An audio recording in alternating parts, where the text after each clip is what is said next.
What's up? All right, well, You a firefighter? I'm this is the 33rd episode, so I have to tell the story of 33. Episode 33. Yeah. Hit that like and subscribe. Welcome back to FTWG. It looks like an old firefighter's hat. This is like OG. This is how the fireman's hat was back in, like, I don't know, in the Jurassic Park. I think it's ancient. If you turned it yellow, it would be the character in Curious George. Yeah, so 33 is very magical. Let me put my things on here. So you can see on a 33 shirt. I used to have a underground party space called Area 33, and then another one later called Purple 33. Purple 33. I've been to both. Yeah, so that's why this was my Purple 33 shirt, and I had these everything's 33 of me. I had also built at Burning Man a full-size lifeguard tower. That was Tower 33. And, I've been on that tower as well. Someone they had this full size. They at Burning Man they brought one camp brought a 747. I'm not a replica, a real 747. Yeah, but it was the wings were cut off and the turned into an art car. It turned into a full 747 art car that was being towed around the playa. Yeah, it was runway 33. And it was runway, and so one of the guys knew my 33, so he gave me this runway 33. Oh, that's awesome. And then this is from Disneyland. Disneyland has a Club 33. Club 33. Yeah, which is also mysterious. Have you ever been? I've never been there, but I've heard it's a very exclusive thing. I may or might not have access. Then if you're a secret society, the Masonics had the 33. 33 is the highest level of a Masonic is a Masonic 33, so that's a 33 on there. So what is the significance of 33? Not just for you, but do you know what the significance of the number 33 is overall in like numerology? Well, and the one last thing is that anyone that has the last before I made the trucks, the last of the USA trucks had the number 33 on it, which if you have one, if you look there, you wonder, people probably wonder, why does it say 33? Yeah. It's a mystery. So you even got the Rolling Rock color. A little bit. Yeah. Oh, yeah, and Rolling Rock has, okay, so I'm going to tell the mystery. But before, what's the significance of the number 33 just in general before you tell your own story? Well, I didn't know till I started researching it, but the number 33 in numerology is the highest number of you can get to this level that's in Masonic. In numerology, it's a number that's the it represents spiritual whatever. Some sort of a spiritual thing where you obtain like this. We need a better definition than that. Oh yeah, well, see how prepared I am. Yeah, I know, right? We're so unprepared. But there's I believe, what does it say in numerology? All right, so the number 33 holds various significances across different contexts, including religious, numerology. I can't even say numerology. Thank you. And symbolic meanings. In Christianity, it is associated with Jesus's age at the time of his crucifixion and is seen as a representation of spiritual enlightenment. Numerologically, 33 is a master number signifying compassion, blessings, and spiritual growth.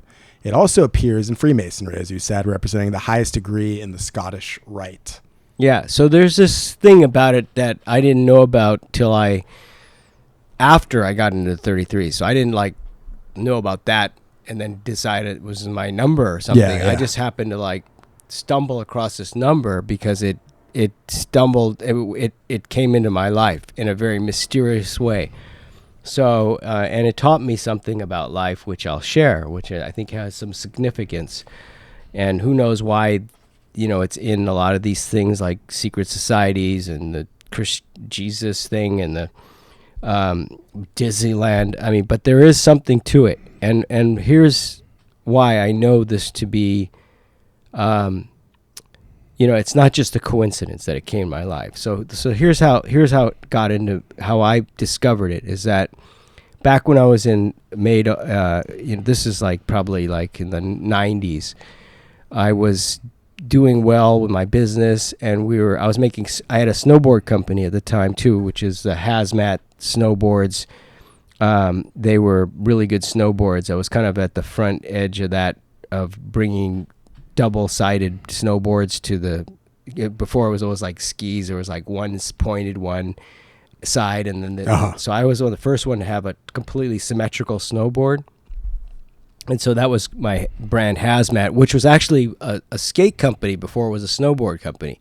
And Eric Dressen and Gershon Mosley, and I forgot this other dude's name, but they rode for the skate company before it turned into a snowboard company. And so I took some of my employees to Mammoth Mountain to go snowboarding, kind of as a, treat everybody to, and that was, at the time I was doing well, so I would do these things. Where's my Mammoth trip? Well, we're getting there. We're getting there. So I take them to Mammoth Mountain, which is this place in California where it's, pretty good skiing, snowboarding. And during the evening, the night before we're going to go snowboarding, I bought a round of Rolling Rock beers. Yeah. Okay, so no big deal. I'm not even into Rolling Rock beers. I'm not really even a beer drinker, so I don't really. It was just. It's an okay beer. Yeah, yeah. It's not even a great beer. Yeah, I ordered it. No big deal. I Yeah. didn't have any thought behind it.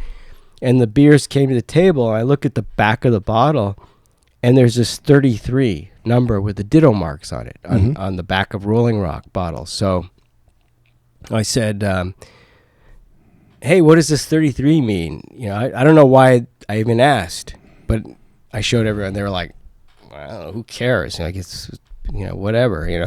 Why number on a bottle? It had no significance. But for some reason, I just noticed it. So that conversation ended. No big deal. And then we go snowboarding the next day. So I'm getting on the chair, and I notice it's chair 33.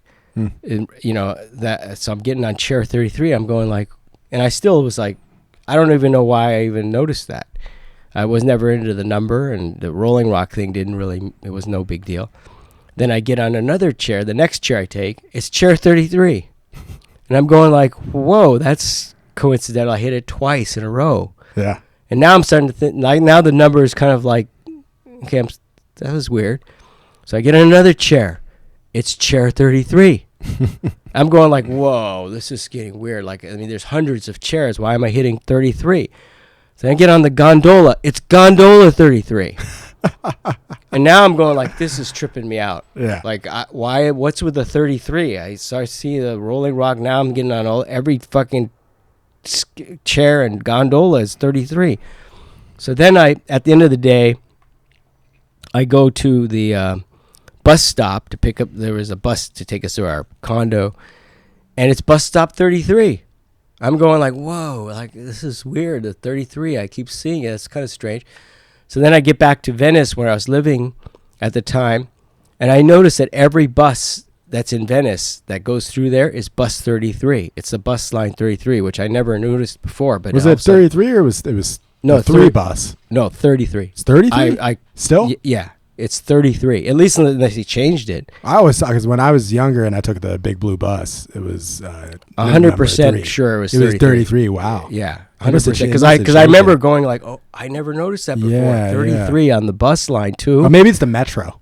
Yeah. Yeah, you were talking about, 33 is the metro. Yeah. I think goes through. But Venice. like every single one, Yeah. like, that's metro that goes through there. So I'm going like, wow, That's so it's weird. 33. So that's like, I start seeing, for the rest of that month, I see 33 like in all these places. And it's still not that big of a deal. And it's coincidence, in my mind. It's just, maybe I'm you're not thinking much of it. I'm noticing it more because I saw it, so I'm Yeah. seeing it everywhere. So that's probably it. So then about a month later, I get a call, and the secretary, the receptionist at the business I had in Venice, she goes, "Hey, there's a guy on the phone for you that wants to talk to you." I go, who is it? He goes, "It's just someone from Rolling Rock." And I'm all like, wait, Rolling Rock? I'm going, that's weird. I've been seeing 33 ever since I saw the number on the Rolling Rock. Yeah. So I take the call, and the guy goes, "Yeah, we heard you make snowboards, and we want to get some promotional boards made for Rolling Rock with just our logos on a board. So I was like, I go, that's so weird that you call, because I keep seeing the number 33 since I bought Rolling Rocks about a month ago. What's the deal with that? And he goes, well, he goes, there's a mystery behind that, because no one really knows at Rolling Rock, other than that there's one thought that there was 33 words on the back of the bottle. Mm-hmm. The other one was that Prohibition was 1933.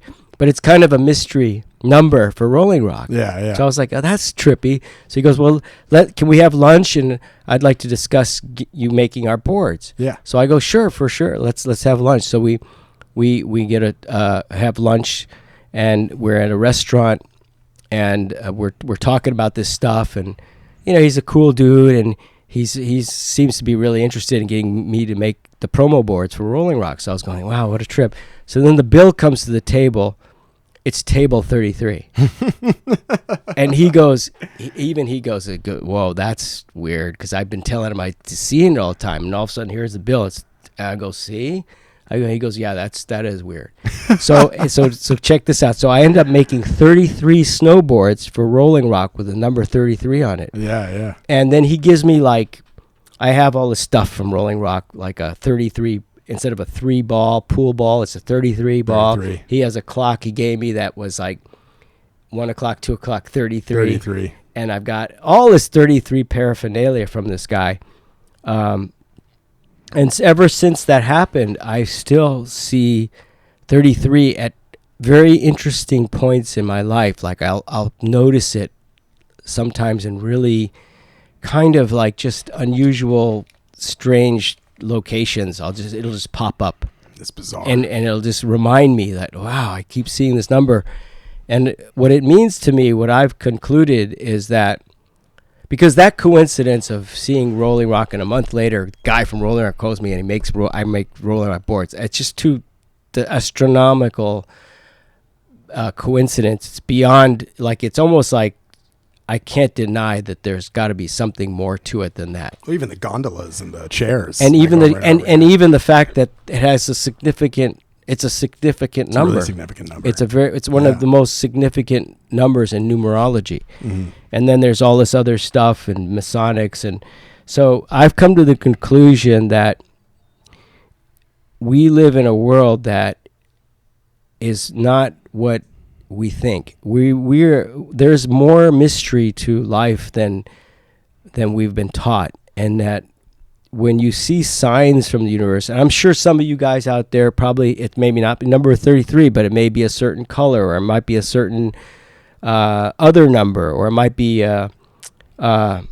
something you may see all the time that just unusual, that you just notice it more than, like, it's for some reason it appears in your life at a certain moment. I see 7-Eleven all the time.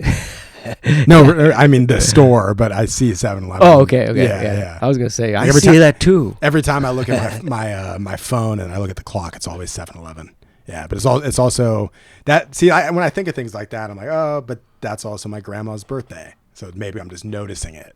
Well, and by the way, you're turning 33, right? I'm turning 33. Yeah, on Monday. That's a magic number. Yeah, 33. It's gonna be a good year. Yeah, I just turned 33. It was a great year, dude. Actually, that's my thing. I make a joke now that I've passed that long ago. I'm just stay at 33. I'm always 33. Yeah, I think I'm gonna do the same thing. Yeah. It's a good number It's a good number to stop at. To get to and to die to. I'm done aging on Monday. On Monday, I'm like, I'm toast, man. I'm good. Yeah, it's getting close to where I'm 33 dog years now. 33 dog years. So figure that out. Yeah. But anyway, so the moral of the story here I'm trying to make is that in life there's more underneath what's the facade of what we've been told. There's secrets of the universe that exist, and if you pay attention, like, the thing about it is that every time I see it at 33 now, it's like a wink. Mm-hmm. From the universe that tells me I'm on the right path. So it's become a positive thing. So when I see it,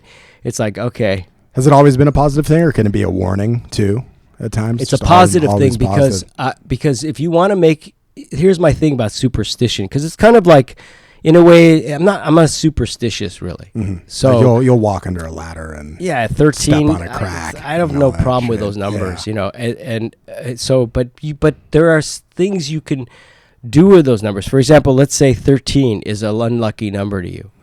Well, it'll probably be an unlucky number because your mind, you're going to like, oh my God, 13. So you create this thing about 13. For me, it's a lucky number. Yeah. Like I always look at 13. It's like, oh yeah, I got 13 years of good luck if I see that number. I like Friday the 13th. Yeah, Friday the 13th is great. It's a lucky day for something good's going to happen. So if you put that in your head, you're creating, you're manifesting. So my belief is that in life, there's an internet, which is like your inside, and then there's this thing I call the outer net. And the outer net is what is out there, and some people may call it God or this or that. Or who cares? I call it just the universe or the outer net. And I believe it works because I've tested it myself, and you all should test it, and you can call it whatever the frick you want. But the idea is that there's a process to manifestation. The process, this is my belief, maybe it's just my own world that I live in, but it works for me, and I suggest trying it because it's worked for me over and over, and that is that if you want to create something, there's three things that have to happen. One is you have to actually believe that you believe in it. Like for me, it's like I create a new truck, like the locker. Yeah. I got this idea for the truck. I think I can make this, so I have to believe it first, right? The second thing about that is that you have to have the emotion behind it that you're excited. Like you can't go into going like, yeah, I think I can make a locker, but I don't know if it's going to sell. It probably won't because of indies going to try and stop me, and people are going to hate on it because it's so different. You can do that all day. You can do that, but you're already tainting the manifestation. You're putting the poison in it already. So you got to have this idea and go like, yeah, I can do that. I can create it. Then you got to go like, this is going to be great. You got to get excited like it's a child, like your first newborn. It's like you got to have that same emotion, like this is going to be fucking amazing. Yeah. Then there's the third thing, and you have to have all three of these ingredients, in my belief, to really make something it doesn't necessarily have to be successful, but it's going to be created. And then the third thing is you have to work your ass off like your life depends on it. I think that's where people, it's hard for them sometimes. Well, you have to have all three. For me, it's all three. It's like life alchemy. Yeah. It's like you start with an idea. Okay, I'm invested in this idea. I love this idea, but I'm saying people cut off sometimes at the time. Well, they cut off. Work. Well, the first one, people don't even get to the first step, which is like come up with an idea that they're going to feel they can do, right? And then they bring in the doubt. I don't know. The doubt stops you in your tracks. Yeah, that's always a killer right there. Yeah. So you got to get past the first two, and then the third one, like you say, people just don't put in the work. Yeah. I work my ass off. Even at my age, I work harder now than I ever have in my life. And I don't regret it. I love it. Yeah. I get into work, and I like, this is like the process, the magic. It's creating something that doesn't exist. And if you do this in life, you can surprise yourself and surprise the world even by creating something that you've manifested. It's magic. It was like, this was the idea of, let's say, your idea or the locker, whatever. It's just, there it is. And then you put in those three things, and the next thing you know, it's a reality. I think another part that's hard for people too is that's the letting the self-doubt language in. So you have to get really, really good at being like, okay, that's going on in my head right now. I need to pause and be like, no, I'm not going to listen to that.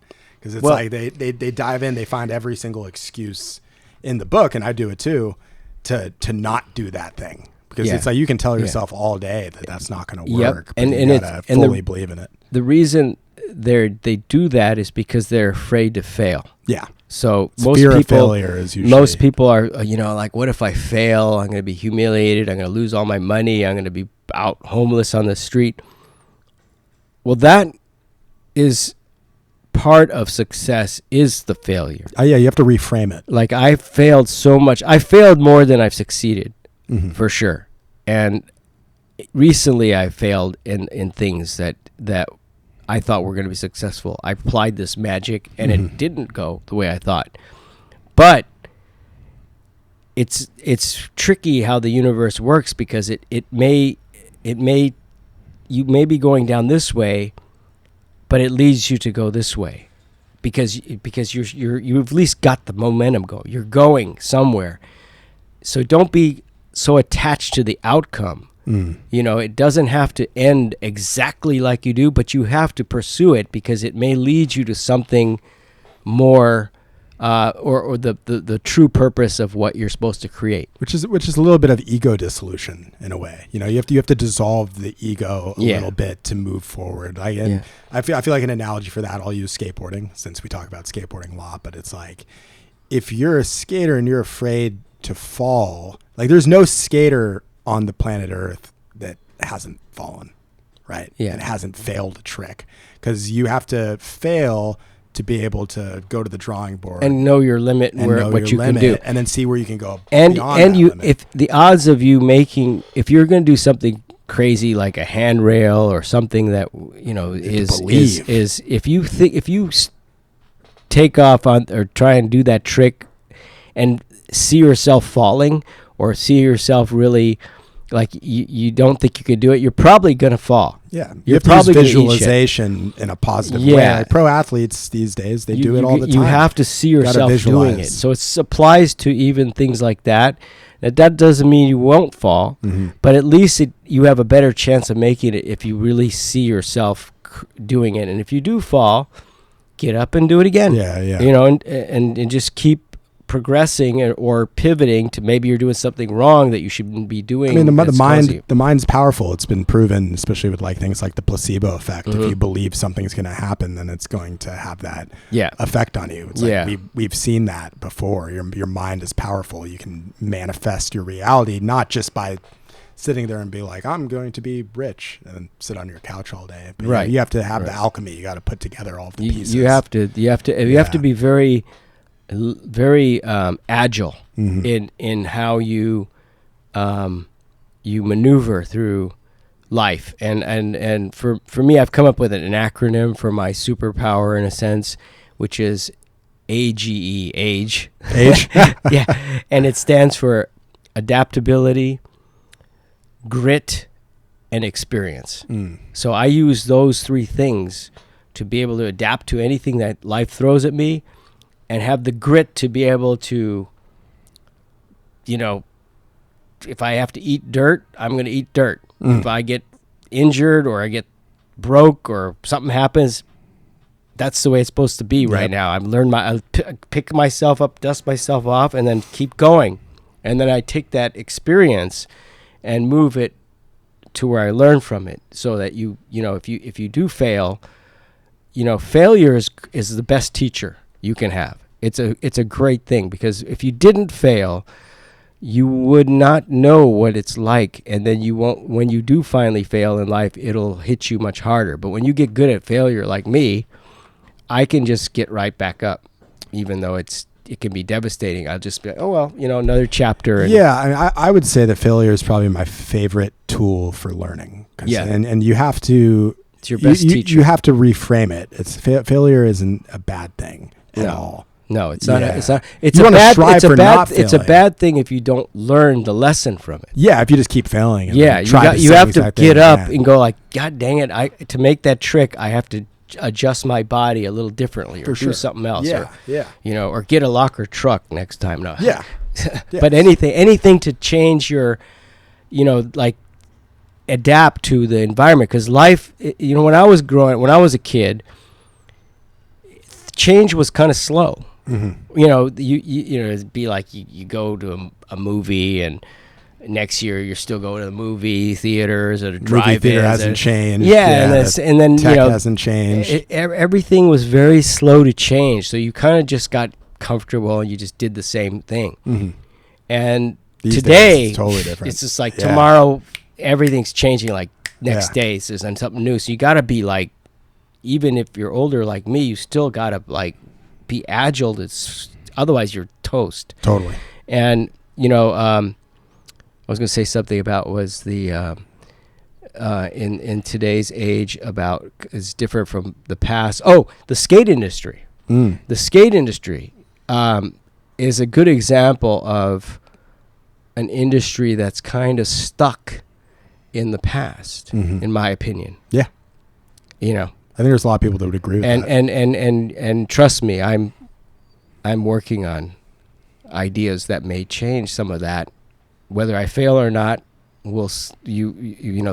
just as a future reference, we're working on ideas that are, have a different view, a different what's the word? It's just we're trying to innovate. Yeah. Besides just skate products, we're trying to innovate how we do business.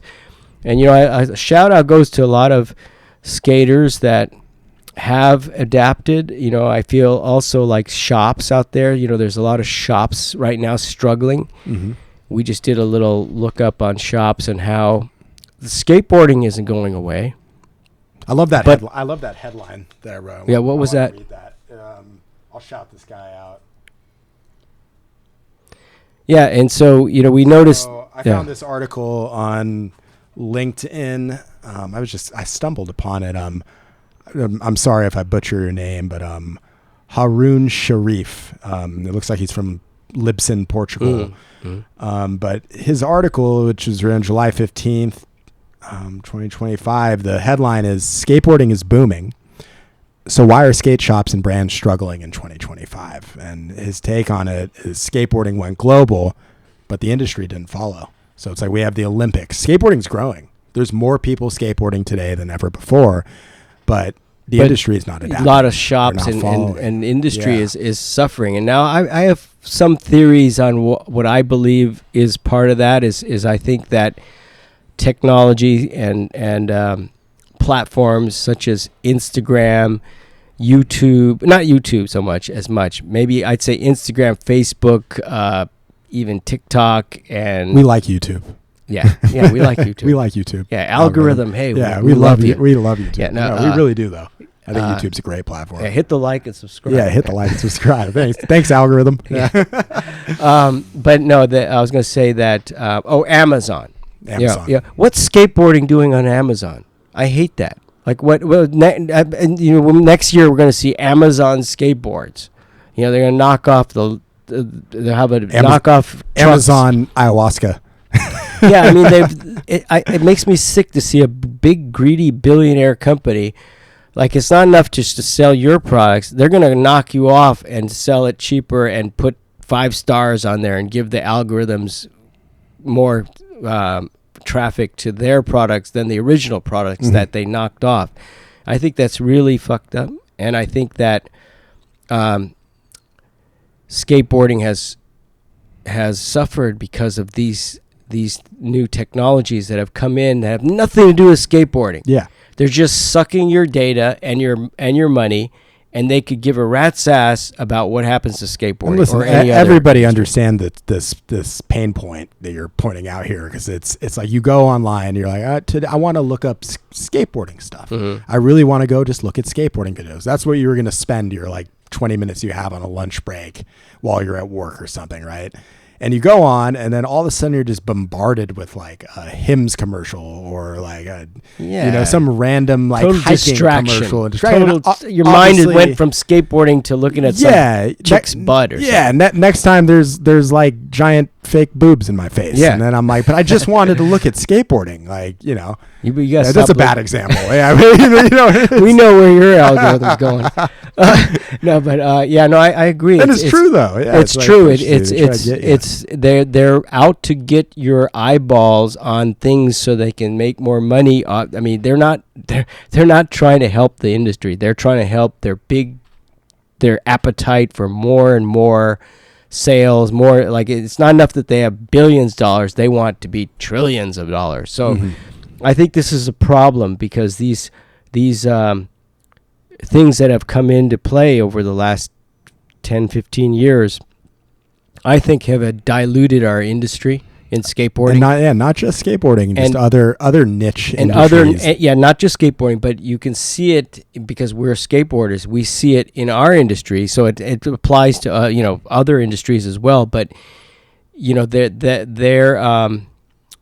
they basically have caused this downturn. Like, that's what I believe why shops and the culture is hurting. And you don't see as many innovations and innovators in skateboarding anymore because it's a very tough entry mark. It's hard to get into the industry anymore. It used to be trade shows and things that were more human to human. Now it's just it's a sea of everything, which is the sea of nothing to me, because it's just blah, like it's not even real anymore. And I got AI this, AI that.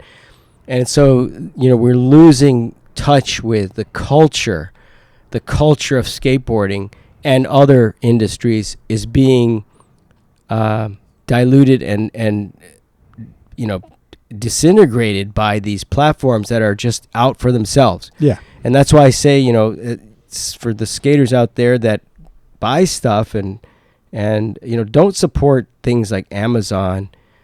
Go back to your local shops or straight to your skate companies, and it may even cost you a little more, maybe a little more less inconvenient, but for the sake of the industry, if you believe in the industry and you are, down for our culture, I think we need to go backwards a little bit to more of this real connection to the root of who's making stuff. When you have a monopoly like Amazon, you start selling this specific niche industries products on that website, you start to lose authenticity.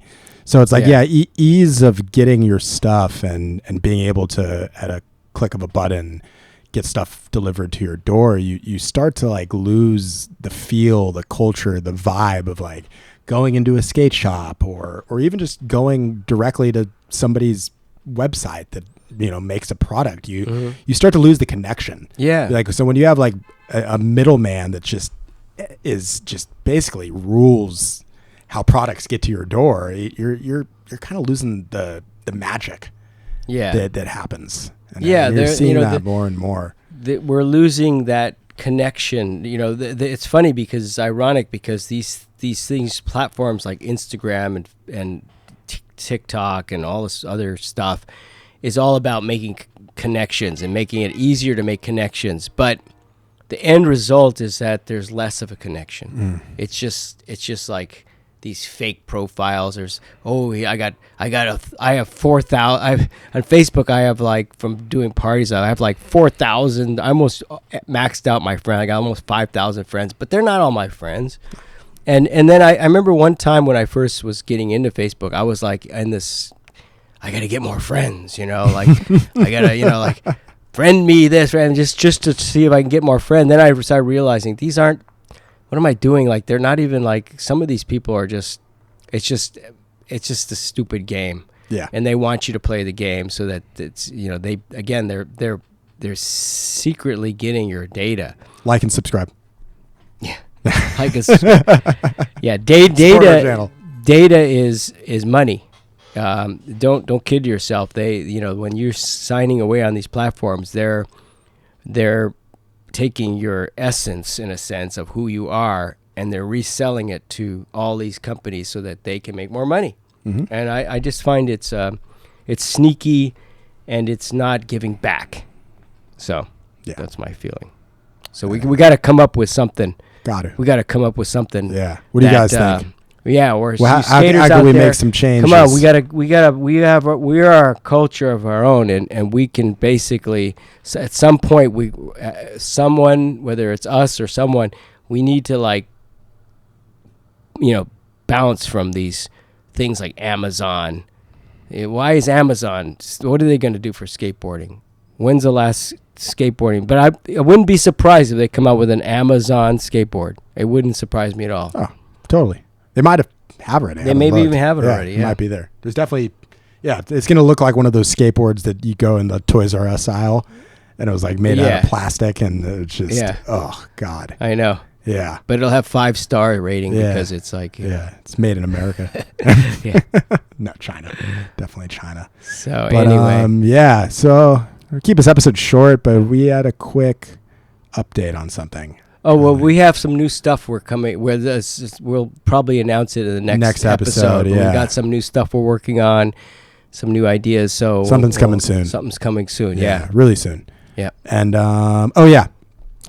portal's still open for skate clips. Oh yeah, right. About like we 7 people have put in clips, and they've been awesome. I posted a few. I still got like 3 more. You said the size. Post them on Instagram. But yeah, make sure if you're sending clips, send it 9x16 because I want it as a reel. So anywhere up to 30 seconds.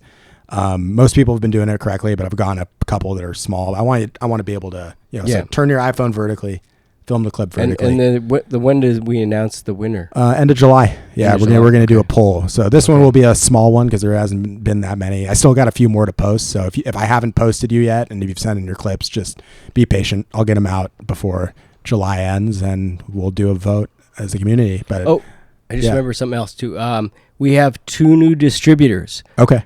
So anyone out there from Canada, Ultimate Skateboards in Canada will be getting trucks for the first time very soon, and also Hasco in Japan is picked up Grind King, so they're going to be carrying it in Japan pretty soon as well. Awesome. So that's we're still waiting on Europe. That's coming next, hopefully. But right now we have Australia, JHS, Ultimate Distribution in Canada, Hasco Distribution in Japan. In the U.S., it's Eastern Skate, South Shore Distribution, and Ocean Avenue Distribution. Right on. All right. We're getting, slowly but surely. Getting out there. Yeah. Yeah. Anyway, thanks for all your support, guys. Episode 33. Yeah. I think it was 33 minutes long. We better go crack open a Rollin' Rock for Donald. And, look out for that number and manifest your dreams. Let's do it. All right. Peace out.